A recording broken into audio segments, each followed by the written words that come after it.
La poésie du mouvement est liée à la pleine conscience sensorielle. Pleine conscience sensorielle qui elle-même est un véritable art de la présence. Chez les Grecs, le terme poésie a vraiment une signification de création, de créativité. C'est vraiment lié à une approche artistique de la vie qui est valable pour tout le monde. Pour Platon, c'est lié à l'enthousiasme. Et chez les Indiens, donc en Inde, chez les sages en Inde, on est vraiment proche, très proche de la contemplation. Il est vrai que si dans notre quotidien,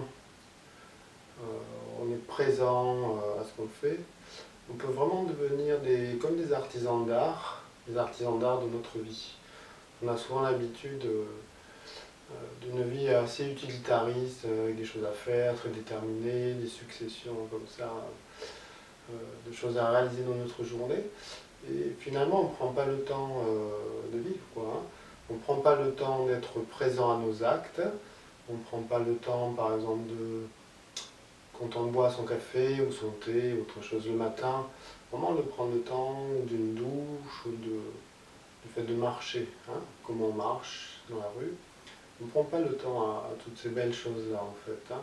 Et si on le fait, on se rend compte qu'il y a vraiment, là aussi, une grande poésie. Et encore faut-il prendre le temps pour ça. Alors grâce à des personnes comme Christophe André ou Mathieu Ricard, ou Frédéric Lenoir, la notion de pleine conscience s'est vraiment développée. Et là c'est intéressant parce qu'on y a un enseignement comme ça de revenir justement à notre source. Et alors la pleine conscience, là, elle va être vraiment pertinente, en tout cas pour moi, si elle est reliée à pleine conscience corporelle. Parce que pleine conscience, on pourrait imaginer pleine conscience du cerveau, mais c'est pas ça, ça fait partie d'eux, le mental. Mais ce qui est important vraiment, c'est de se relier aux sensations corporelles. Et ainsi, le cerveau va pouvoir se reposer pendant ce temps-là. Et on va vraiment pouvoir se relier à notre sensorialité, donc à cette forme de poésie qu'on a en nous.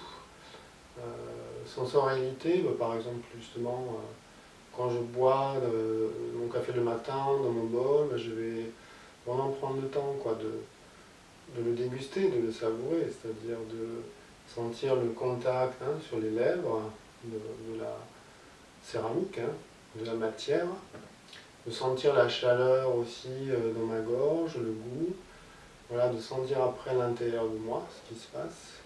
Voilà, donc tout totalement présent finalement de seconde en seconde.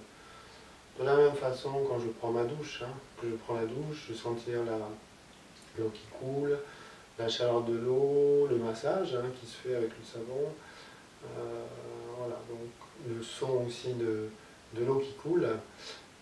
Et tout cela, du coup, est totalement merveilleux et agréable. Parce que sinon, voilà, on prend sa douche vite fait parce qu'on est pressé, il faut aller travailler, etc.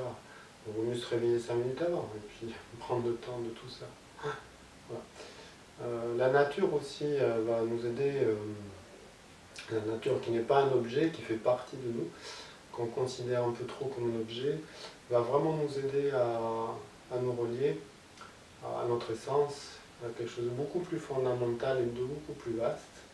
Parce que de la même manière, dans cette dimension sensorielle, dès que je vais sentir, prendre le temps de sentir la chaleur du rayon de soleil sur la peau, écouter le bruissement des feuilles dans les arbres, ça va me relier à quelque chose de beaucoup plus grand, beaucoup plus agréable que mes préoccupations quotidiennes qui sont importantes.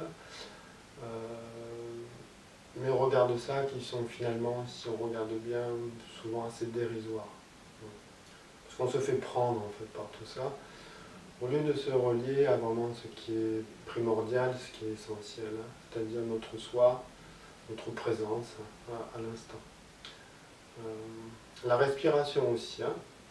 Donc quand on commence à faire des pratiques corporelles, que ce soit dans le Qigong, le Tai Chi Chuan, la danse, ou dans la vie quotidienne bien sûr, la respiration c'est quelque chose qui, tout le monde le sait, quelque chose de vital parce que là on va vraiment connecter à une plénitude intérieure, hein, quelque chose qui est un espace en nous, qui est beaucoup plus vaste, et comme la relation par essence, c'est un échange, on va se relier à l'espace intérieur, extérieur, on va se relier aux sensations internes grâce à la respiration, que ce soit dans la respiration dans le bassin, sur les côtés, dans le dos, vraiment on se relie à un corps qui est plus spatial, et un corps qui respire dans sa globalité, et qui du coup investit vraiment les sensations internes.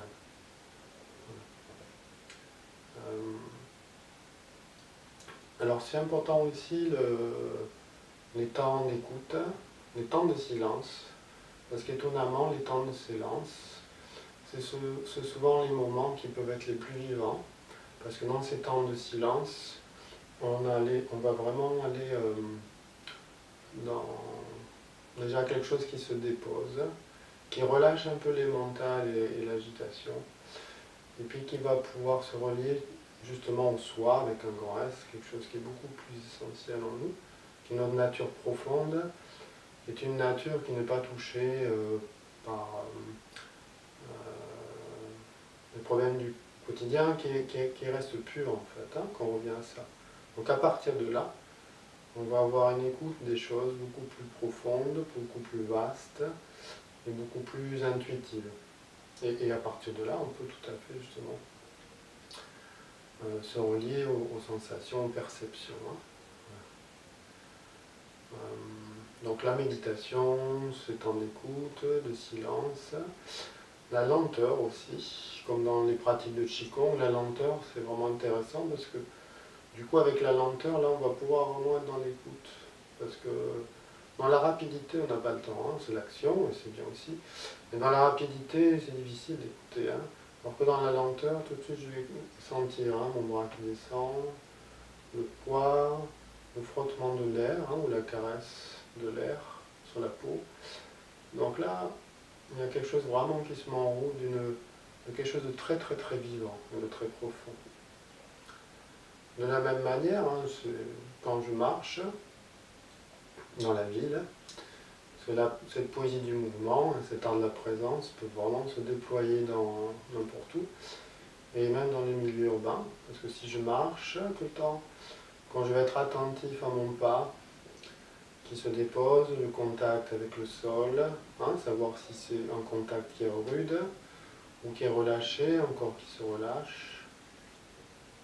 Je vais vraiment là être dans les perceptions, voilà, là où je suis, là où je marche, les pavés, les boutiques autour, tout l'environnement, le regard ouvert, hein, un peu comme un éventail, hein, le regard qui s'ouvre.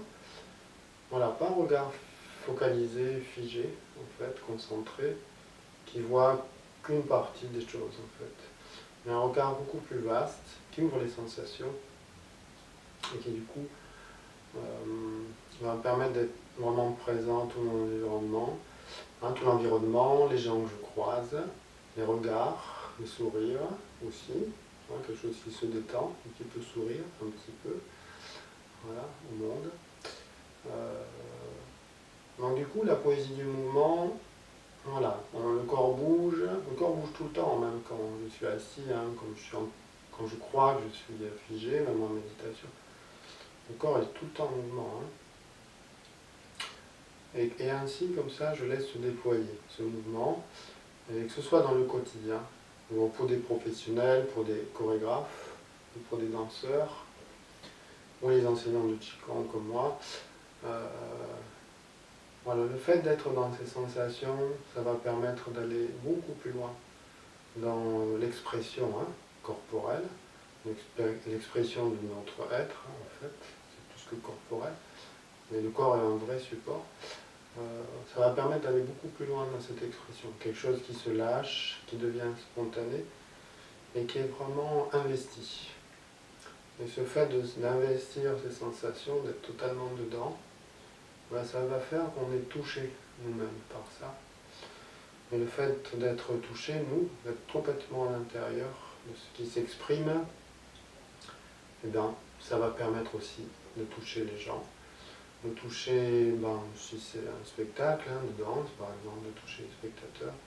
Et même dans notre quotidien, parce que du coup on va être totalement sincère et honnête avec ce qui se passe.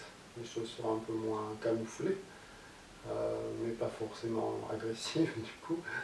Mais comme ça, cette expression qui va douce, qui va sortir de nous parce qu'elle est tranquille et qu'elle est joyeuse, voilà, ben ça va toucher les gens.